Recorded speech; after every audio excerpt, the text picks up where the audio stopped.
자, 오늘 우리 함께 은혜 받을 말씀의 주제는 사랑침례교회 정동수 목사 안식교 비판 성경적 반론 첫째 시간입니다. 제가 안식교라고 한 것은 그분들이 우리를 이렇게 부르기 때문에 이렇게 써야 많은 사람이 봐요. 그래서 제가 그렇게 그분들 표현대로 썼다는 걸 아시기를 바랍니다. 자, 먼저 하나님 말씀 베드로서 3장 16절. 또 그 모든 편지에도 이런 일에 관하여 말하였으되 그 중에 알기 어려운 것이 더러 있으니, 성경은 알기 어려운 게 분명히 있어요. 더러 있습니다. 무식한 자들과 굳세지 못한 자들이 다른 성경과 같이 그것도 다 같이 억지로 풀다가 스스로 뭐에 이르러요? 멸망에 이른다. 성경이 알기 어려운 것을 어떻게 풀면? 억지로 풀면 멸망합니다. 엄청난 말씀이죠.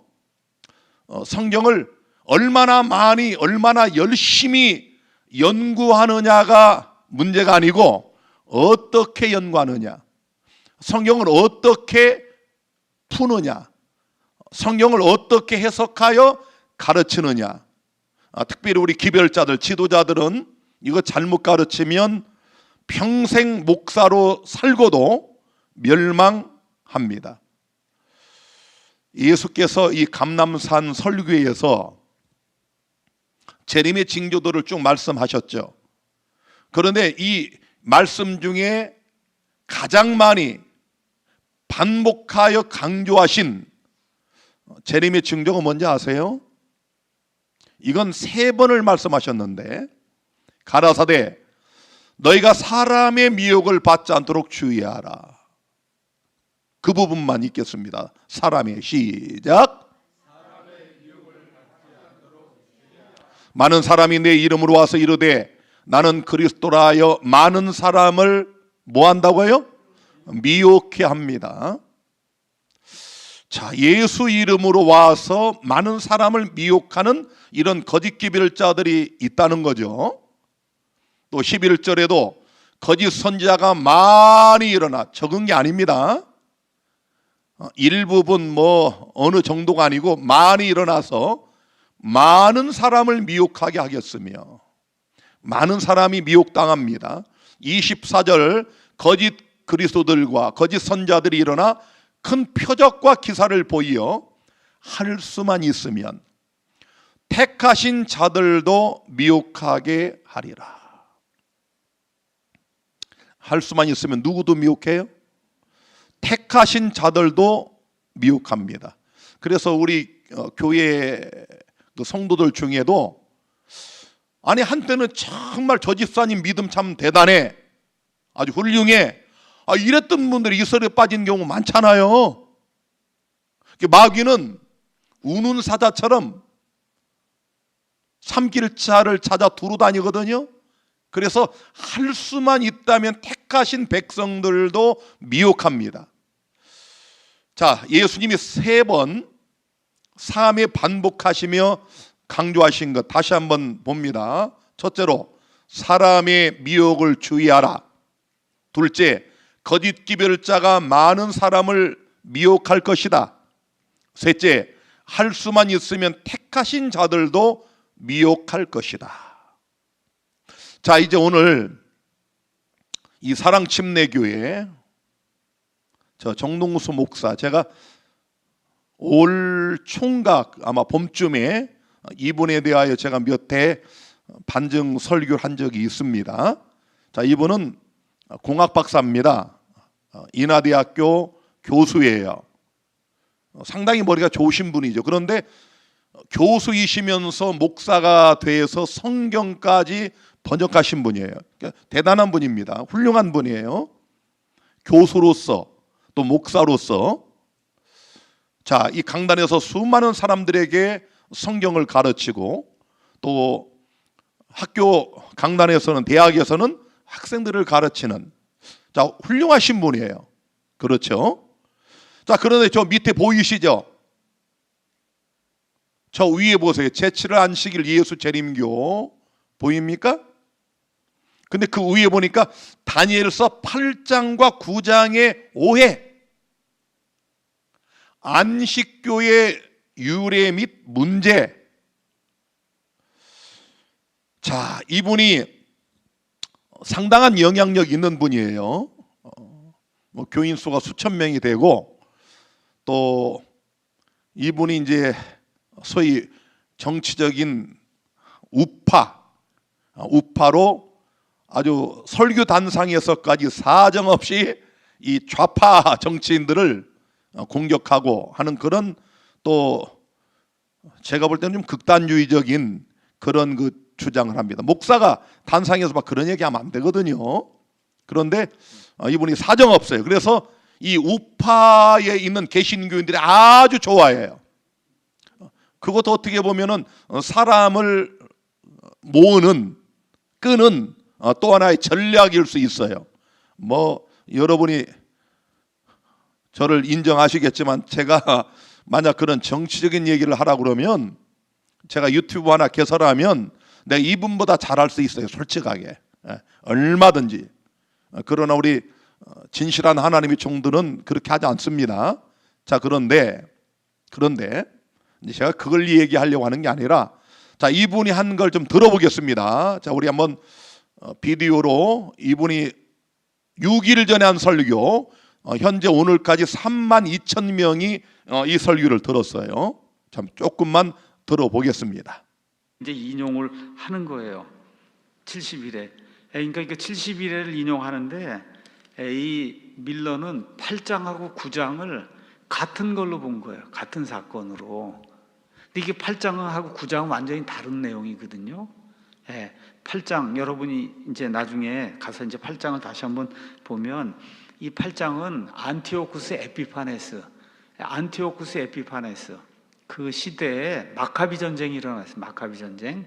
예수님 오시기 한 170년쯤 이렇게 전에 그 마카비 전쟁이 일어나는 그 시대에 지금 일을 이야기하는 거고, 다니엘서 9장은 이거는 예수님 예루살렘 성벽을 재건하라는 그런 그 명령이 나간 때부터 예수님 때 초림 때가 돼서 예수님이 끊어져 죽고, 그러고 나서 부흥 뛰어넘어서 예수님 재림으로 넘어가서 마지막 한 일회가 남아있는 이런 걸 이야기하니까, 다니엘서 8장하고 다니엘서 9장은 완전히 다른 이야기를 지금 하고 있는 건데, 이 두 개를 뒤번복을 해갖고, 그래서 예루살렘을 재건하는 명령을 받은 날이 BC 457년이다. BC 457년. 자, 여기까지 이제 들으셨는데요. 이걸 제가 그대로 녹취를 했어요. 받아 적은 걸 제가 문자로 보여드릴게요. 10월 18일 날 금요일 날 설교를 했어요. 윌리엄 밀러입니다. 8장과 9장을 같은 것으로 본 거예요. 같은 사건으로. 그런데 8장과 9장은 완전히 다른 내용이거든요. 이렇게 이분이 설교를 합니다. 자, 요거 여러분이 잘 보셔야 돼요. 그 다음에 8장은 안티오쿠스 에피파네스 그 시대에 마카비 전쟁이 일어났어요. 예수님 오시기 170여 년 전에 8장은 마카비 전쟁이 일어나던 그 시대의 이야기를 하는 거고, 다니엘서 9장은 예루살렘 성벽을 재건하라는 명령이 날 때부터 예수님의 초림 때까지, 그래서 예수님이 끊어져 죽고 그리고 부흥 뛰어넘어서 재림으로 넘어가서 마지막 한 일에 이런 이야기하고 있으니까, 다니엘서 8장과 9장은 완전히 다른 이야기를 하고 있는 것인데, 이 두 장을 우리 재림교인들이 뒤범벅을 해가지고, 안식일교회는 예루살렘을 재건하라는 명령을 받은 날이 BC 457년이라고 주장합니다. 자, 여기까지 이분이 이제 주장을 했어요. 이런 설교를 했어요. 제가 이제 오늘하고 다음 주에서 몇 해 걸쳐서 이분이 한 설교가 얼마나 잘못됐는지, 얼마나 비성서적인지, 정말 제가 이 정동수 목사에게 정말 죄송한 얘기지만 다니엘서의 기초도 모르는, 다니엘서의 왁구라고 하죠. 여러분, 이 다니엘서의 전체적인 왁구 자체도 모르는, 아까 누가 성경을 억지로 푼다고 그랬습니까? 무식한 자들과. 아니 여러분, 이분 얘기는 그거예요. 다니엘서 8장과 9장은 완전히 다르다. 그런데 재림교인들은 이걸 같은 것으로 엮어서 말한다. 이게 굉장히 중요한 지금 논점입니다. 우리는 너무 쉬운데, 제가 아니 성경을 이 다니엘서를 조금만 들여다 보면, 그 안에 해석은 놔두고 다니엘서 1장부터 12장까지 짧잖아요. 짧은 성경이잖아요. 작은 책. 요걸 문자로만도 잘 읽으면 이분의 이 주장이 얼마나 허무맹랑한지를 알 수 있는데, 다니엘서가 어떻게 형성된 것인지조차 이것도 모르고 안식일 교인들은 8장과 9장을 같은 사건으로 본다. 그런데 그게 아니거든요. 완전히 다르다. 지금 이분이 이런 주장하는 거예요. 그러니까 과연 정동수 목사의 주장처럼 다니엘서 8장과 9장은 전혀 다른 내용인가? 전혀 다른 이야기인가? 자, 여러분, 오늘 첫째 시간은 이것만 제가 파고들겠습니다.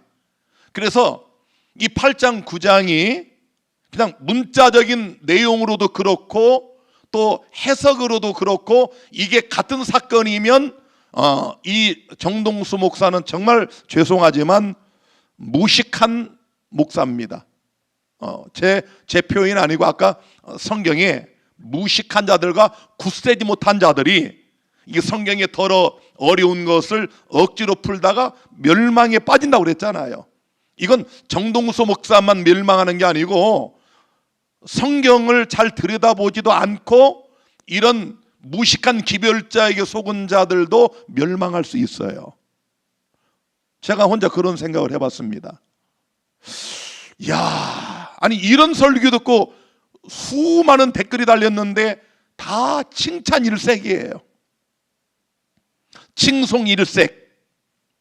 근데 여러분, 왜 그들이 빠질까요? 그 생각해 보셨어요? 이 성경을 그냥 문자로만 8장 9장을 유심히 읽어도 이 사람 말이 얼마나 잘못된 것을 한눈에 알 수 있는데 왜 그들이 빠진다고요? 성경을 모르니까. 관심이 없어요. 성경을 제대로 읽어보지도 않고 그냥 이 거짓 기별자의 말만 듣고 아멘하는 겁니다. 그래서 하나님께서 이 다니엘서를 주시면서 마지막 장에 누가 이걸 깨닫는다고요? 오직 지혜 있는 자들이 깨달아요. 예수님이 재림의 징조 중 최후의 것, 멸망에 가증한 것에 대하여 예언하실 때 읽는 자는 뭐 하라고요? 깨달으라고요. 우리 엊그제 배우셨지만 계시록 13장에 짐승의 수를 세어봐라. 뭐한 자들은? 지혜 있는 자들은. 자, 그래서 과연 이 정동수 목사의 주장처럼 다니엘서 8장은 예수님 초림 170여 년 전에 마카비 전쟁 이야기인가? 제가 오늘 이걸 잘 증명을 해드릴게요. 제가 억지로 푸는지 정동수 목사가 억지로 해석하는지를 정말 우리 교인들도, 우리 재림교인들 뿐만 아니라 이 설교를 듣는 여러분 모두가 편견을 다 내려놓으시고 성경 다니엘서 8장과 9장을 딱 펴시고 설교를 들어보세요. 정동수 목사의 설교도 들어보시고 제 설교도 들어보시고, 과연 정동수 목사와 박진아 목사 중에 누가 이 성경을 억지로 해석하는가 판단해 보세요. 이 다니엘서의 기록 목적은 어느 때를 가리키고 있습니다. 이게 다니엘서 마지막 장 결론에 나와요. 2번이나. 아시죠? 12장 4절에 다니엘아, 다 같이 마지막 때까지 이 말을 간수하고 이 글을 봉함하라. 많은 사람이 빨리 왕래하며 지식이 더하리라. 여러분, 언제까지? 이 다니엘서의 기록 목적은 어느 때를 위한 겁니까? 요거 중요한 얘기예요. 오늘 이 지금 정동수 목사가 주장하는 것이 얼마나 잘못된 것인지를 우리가 알 수 있게 하는 키예요, 키. 우리 그 스모킹 건이라고 아시죠? 이 어떤 범죄가 일어났을 때 결정적 증거, 요 단어입니다. 9절에도 한 번 더 있어요. 그가 가로되 다니엘아 갈지어다. 다니엘아, 이건 너는 뭐 알 수 있는 게 아니야. 이 시대에 준 것이 아니야. 대저 이 말은 마지막 때까지 간수하고 봉함할 것임이니라. 이 말은 마지막 때에는 이 봉함된 예언이, 말씀이, 묵시가 어떻게 될 것이다? 개봉될 것이다. 열려질 것이다. 알게 될 것이다. 해석되어질 것이다. 이런 의미를 함축하고 있죠. 그러면서 10절에 그 다음 절에 악한 자는 아무도 깨닫지 못하되 오직 지혜 있는 자는 깨달으리라. 그러면 제가 아까 왁구라는 말을 썼는데, 자, 이 다니엘서에 여러분 전체를 한눈에 보여드릴게요. 우리가 이걸 사중평행 구조라고 그럽니다. 여러분 2장에 바벨론의 왕 느부갓네살이 꾼 꿈, 7장에 선지자 다니엘이 받은 계시, 또 8장, 그 다음에 10장부터 12장까지 4번에 걸친 예언. 이 예언을 마음대로 해석을 못하도록 하나님이 여기 보세요. 딱 틀을 짜놨어요. 틀. 뭐가 보이시나요, 여러분? 저기에 지금 여러분 눈에 바벨론, 페르시아, 헬라, 로마 보이죠? 2장과 7장이 똑같죠? 8장에는 이미 멸망한 바벨론은 빼버리고 페르시아, 헬라 나오죠? 마지막 4번째 묵시에는 페르시아, 헬라라는 단어가 그냥 한글로 나와요. 여러분 이거 보시면서 뭘 보시는 거예요, 여러분이 지금? 여러분 이거 보세요. 지금 페르시아, 헬라는 똑같아요. 다니엘서가 마지막 끝날 때까지 똑같습니다. 이 말은 무슨 얘기죠?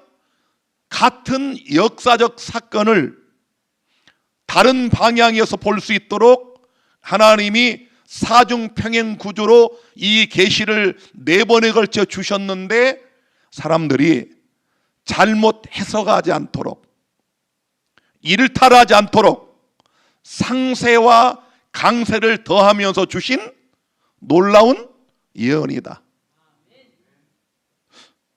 그 다음에 마지막을 보세요. 오른쪽에 결말은 영원한 하나님의 나라, 재림이에요. 재림, 뜨인들의 나라, 또 하나님의 나라, 영원하고 영원한 하나님의 나라 7장, 이걸 성도들이 얻어요.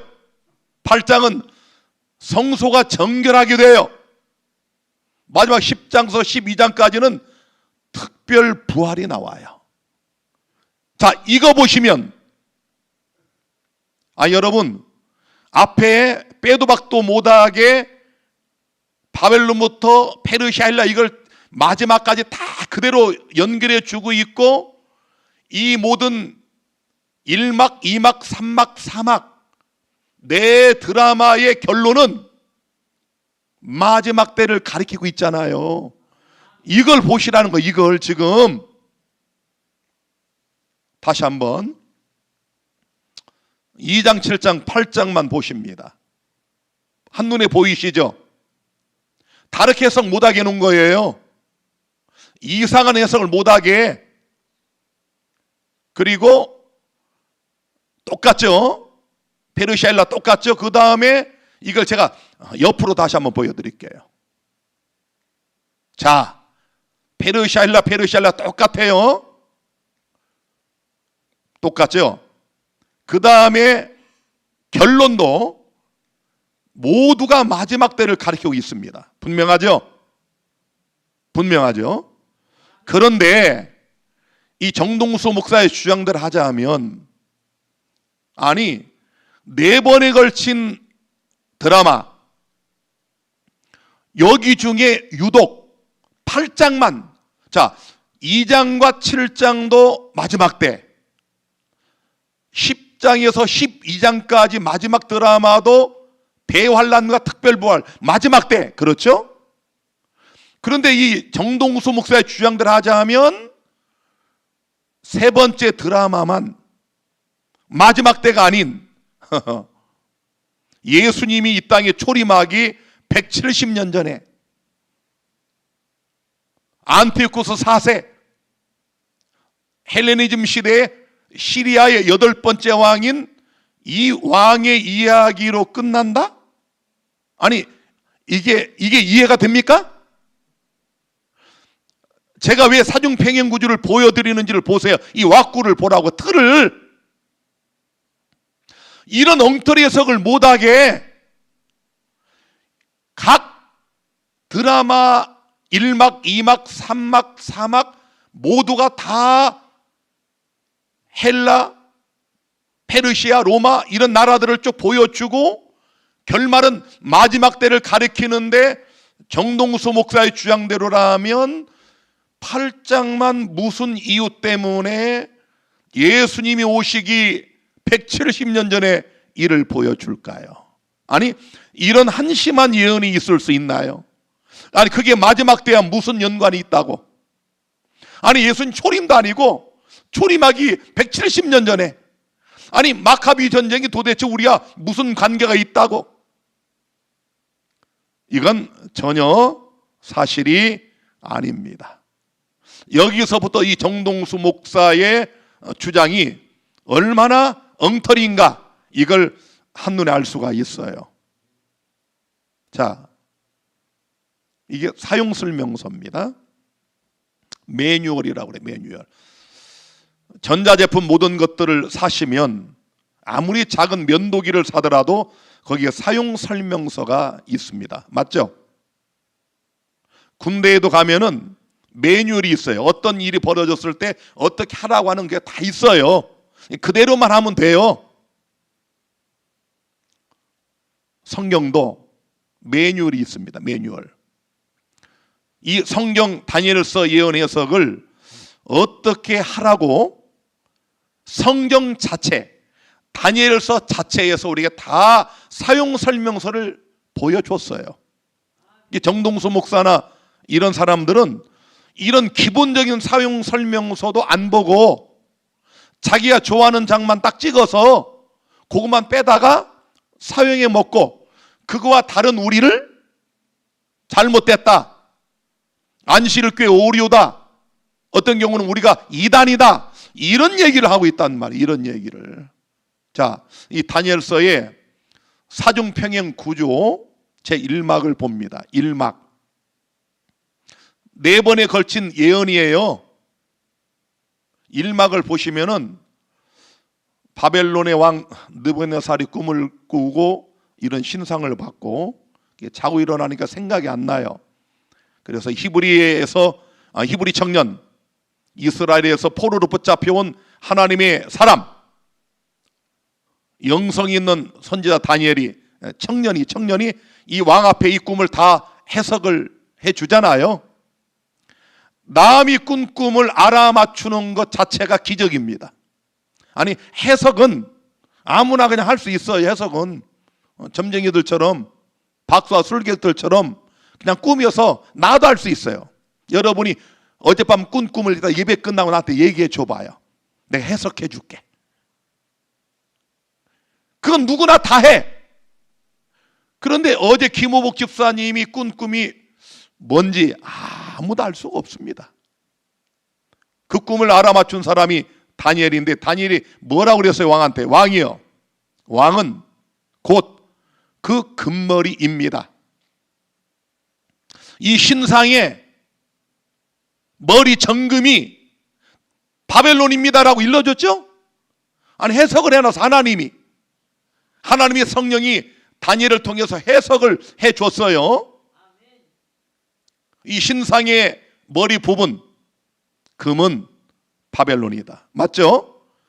그 다음에 2장 39절에 왕 후에, 이 말은 바벨론 후에 왕만 못한 다른 나라가 일어날 것이요. 그 은나라. 왕만 못한 다른 나라. 이 말은 바벨론은 뭐 할 것이다? 망할 것이다. 이것들이여 영원할지어다라고 벽돌마다 글을 써놨던 느부갓네살의 꿈은 70여 년 만에 허망하게 끝났습니다. 하루아침에 철옹성벽이 무너지고 이 신상의 두 팔과 가슴에 해당되는 은나라가, 페르시아가 등장을 했죠. 자, 제가 여기까지만 합니다. 그 다음에 헬라, 로마 이어지지만 여러분이 잘 아시니까 제가 지금 뭘 보여드려요? 다니엘서의 해석 매뉴얼, 제가 사용 설명서를 지금 보여드리는 거예요. 자, 2막으로 갑니다. 2막. 2막은 7장인데 3절에 큰 짐승 넷이 바다에서 나왔는데 그 모양이 각각 다르니. 그런데 여러분, 이 사자곰, 표범, 무섭고 놀라운 짐승, 이 네 마리 짐승 중에 유독 19절에 이에 내가, 선지자 다니엘이 놀라서 이거 보고 넷째 짐승의 진상을 알고자 하였으니, 곧 그것은 모든 짐승과 달라서 심히 무섭고. 다니엘이 이걸 유심히 본 거예요. 이 넷째 짐승, 이게 무서워요. 아니, 첫 짐승은 사자 같고, 두 번째는 곰 같고, 세 번째는 표범 같고, 그냥 우리 흔히 볼 수 있는.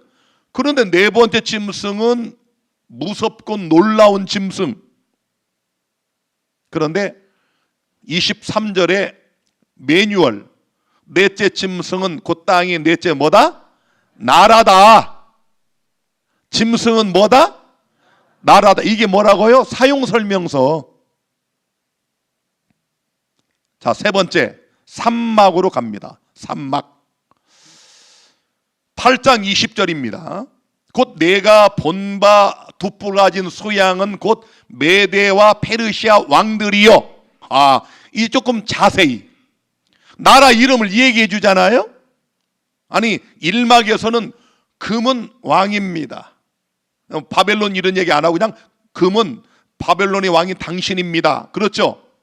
2막에서는 넷째 짐승은 넷째 나라입니다. 이제 8장 3막에 와서는 그 수양 짐승은 메대와 페르시아 왕들이요. 21절에 털이 많은 수염소는 곧 헬라 왕이요. 국가 이름이 나오죠. 두 눈 사이에 있는 큰 뿔은 곧 그 첫째 왕이요. 야, 여러분, 여러분들은 지금 별로 안 놀라시는 것 같은데, 저는 성경을 수없이 연구하고 수없이 이걸 가르쳐도 이거 제가 준비할 때부터 이 가르칠 때도 흥분이 돼요. 이야, 잘 보시라니까요. 사막으로 가볼까요? 사막. 다시 한번 반복합니다. 1막에서는 이 신상의 금, 머리는 당신입니다. 2막에서는 넷째 짐승은 넷째 나라입니다. 3막에서는 고 수양은 페르시아입니다. 수염소는 헬라입니다. 근데 사막에 와서는 10장 20절에 이제 내가 돌아가서 바사군 페르시아 군과 싸우려니와 내가 나간 후에는 헬라군이 이를 것이라. 여기는 짐승도 없고 그냥 바로 문자로 페르시아와 헬라를 이야기합니다. 놀랍죠? 점진적으로 상세와 강세를 더하면서 절대로 일탈하지 않도록 이 다니엘서에 주신 사중평행 구조의 목적, 저렇게 정동수 목사처럼 엉터리로 해석하지 못하도록 하나님이 왁구를 짜놓으셨어요. 오늘 우리 원집사님께서 나는 사실 하루에도 몇 번씩 그 교회를 가는데 원집사님 보러 가는 거예요. 내가 얼마나 일을 잘하시는지. 내 또 그 담임 목사실을 지붕을 이미 다 했는데 제가 조금 모양을 이렇게 말씀드렸는데 이미 늦어서 그래 괜찮다고 했는데, 아이고 그 얘기도 또 그걸 또 와꾸를 다 짜놓으셨네. 가보니까 아까 목사님 원하시는 대로 했다고. 그게 와꾸예요. 그 틀을 딱 짜놓으셨어. 그 틀은 못 건드려. 이제 딱 틀을 짜놓으셔서. 이 다니엘서의 틀이에요. 이게 틀. 다시 한번 보여드릴게요. 이 틀을 보세요. 틀을 2장 7장 8장 9장 10장부터 12장 사막의 드라마 빼도 박도 못해요. 바벨론부터 페르시아, 헬라, 로마에 이르는 똑같은 나라들이 등장을 하고, 마지막 결론은 재림, 성도가 나라를 얻음, 2300주야 성소의 정결, 미가엘이 일어나고 대환란이 있고 특별부활이 있고. 자 여러분, 얼마나 놀라운 틀입니까? 아니 그런데 저기 8장만 유독, 아니 예수님 초림하시기 170년 전에, 아니 그게 도대체 마지막 때와 무슨 상관이 있다고 하나님이 이 사회에다 그걸 넣으실까요? 전혀 상식에도 안 맞고, 우리가 이 다니엘서 전체 와꾸를 보면은 가당치 않은 주장임을 알 수가 있죠.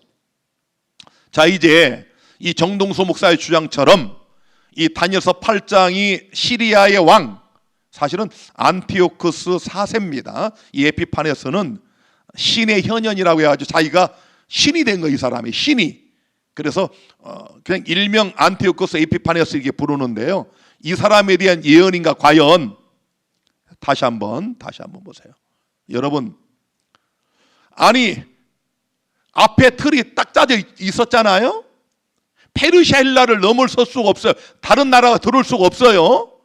똑같이 이렇게 한눈에 볼 수 있도록 해준 이유가, 결말을 봐라, 전부 마지막 때인데 어떻게 여기에 안티오쿠스 에피파네스가 들어갈 수 있느냐?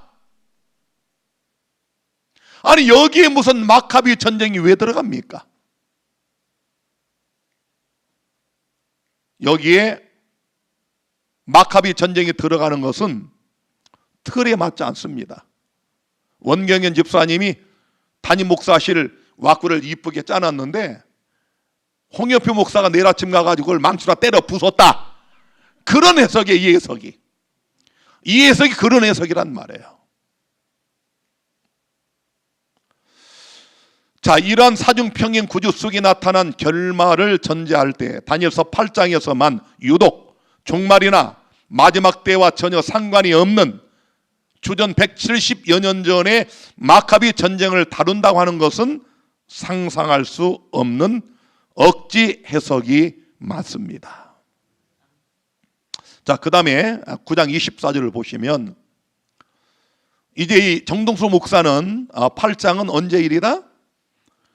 마카비 전쟁, 예수님 초림하시기 한 170년 전의 일이고, 9장은 예수님의 탄생과 십자가까지, 그리고 마지막 때를 가리킨다고 이렇게 설교를 했어요.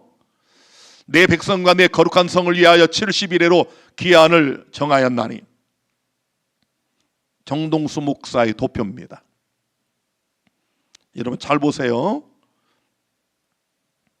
유대인들을 위한 70일에, 분명히 아까 내 백성, 유대인들, 이스라엘 백성과 예루살렘 성을 위하여 70일에로 기한을 정했다.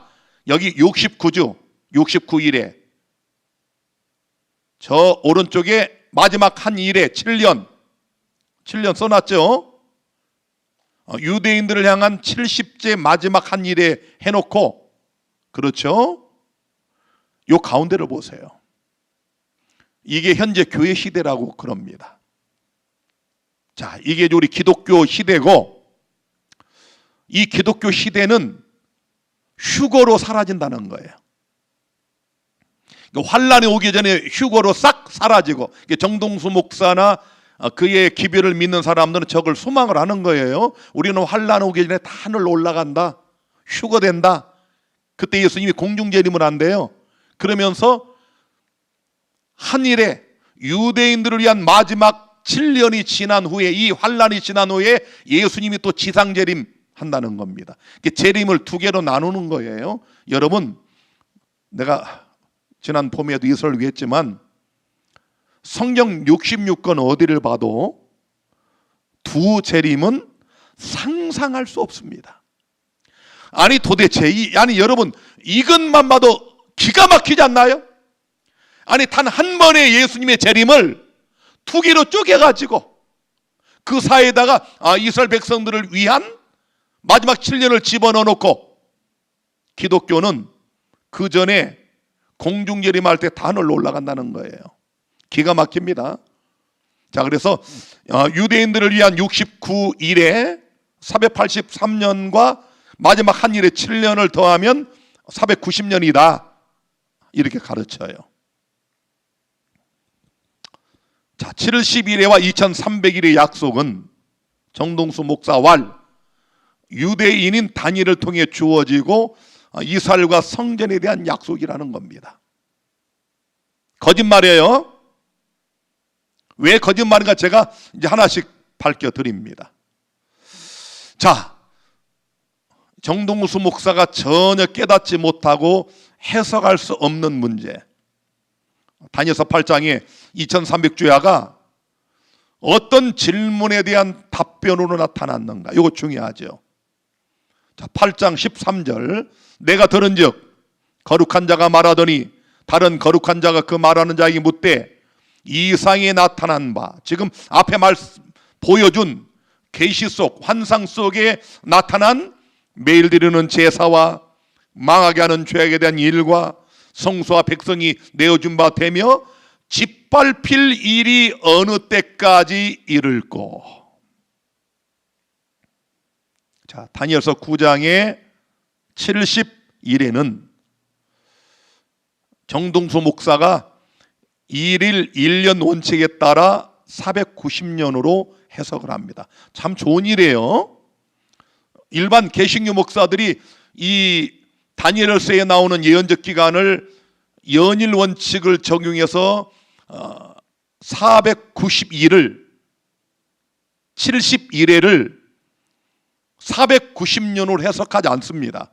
그렇게 해석하는 분들이 많지 않은데, 다행히도 자, 정동수 목사가 다니엘서 9장의 이 70일에는 490년으로, 또 한 일에는 7년으로 이렇게 해석을 해놓고, 왜, 무엇 때문에 다니엘서 8장의 2300주야는 상징과 묵시가 아닌 문자적인 2300일로 해석을 할까? 정동수 목사는 안티오코스 에피파네스가 이스라엘 백성들을, 유대인들을 괴롭히고 그 성소에 들어와 가지고 돼지를 잡고 하나님을 모욕하고 이런 일을 2300일 동안 했다는 거예요. 2300일 실제로. 자, 다시 한번 정동수 목사의 도표를 봅니다. 잘 보세요. 교회 시대 보이죠? 제가 또 나중에 제가 설교하겠지만, 아니 여러분, 아니 이 예루살렘과 이스라엘 백성을 위한 70일의 이 기간을 왜, 무슨 이유로 7일에와 62일에를 딱 끊고 마지막 한 일회를 마지막 때에 적용을 할까? 왜 그 사이에다가 교회 시대를 집어넣을까? 뭐가 사라졌어요? 로마 교황권의 1260년에 무지막지한 암흑기가 싹 사라져 버렸습니다. 그렇죠? 자, 결론을 내립니다. 잘 보세요. 여기 7일에 62일에 마지막 한 일에 7년. 자, 요걸 계산하면 483년, 그죠? 한 일에 7년. 요걸 전체 계산하니까 490년. 맞죠? 정동수 목사는 BC 445년부터 69일에가 지나면 서기 30년. 이렇게 계산을 해요. 그 다음에 공중재림부터 지상재림까지가 7년. 그런데 여러분, 다니엘서 8장은 거의 모두가 상징과 묵시적 예언입니다. 맞죠? 다니엘서 8장의 나라들이 다 상징이에요. 그런데 상징과 묵시 속에 나타난 숫자만 문자일까? 이분은 문자라는 거예요. 그럴 수가 없죠. 아니, 이분이 다니엘서 9장에는 71회를 490년으로 풀었단 말이에요. 그런데 왜 8장에 나라도 다 상징인데 거기에 나타나는 숫자만 문자로 풀까? 그거 자체가 틀렸습니다. 2300주야는 2300일이 아니고, 그렇죠? 2300년으로 해석하는 것이 성경적입니다. 아니, 여러분, 성경을 해석하면 일관성이 있어야 되지 않나요? 형평의 원칙에 맞아야 되잖아요. 아니, 8장은 그렇게 해석해 놓고 9장은, 아니 8장의 70일에는 1일 1년 원칙으로 490년, 아니 그런데 9장은 2300일, 9장의 70일에는 490년, 8장의 2300주야는 2300일, 이 자체가 틀렸다는 겁니다. 자, 오늘 제가 여기까지만 하지만 앞으로 기대하시기 바랍니다. 얼마나 잘못된 거짓 기별로 얼마나 많은 사람들을 미혹하고 있는지를 제가 명명백백하게 보여드리겠습니다. 좀 지혜 있고 지각 있는, 이 성경을 조금이라도 아는 분들은 오늘 이 설교 한 40분만 들어도 정동수 목사가 거짓 기별자라는 것을 한눈에 알 수 있습니다. 언제나 언제든지 항상 우리 진리 안에 머무시게 되기를 간절히 바랍니다.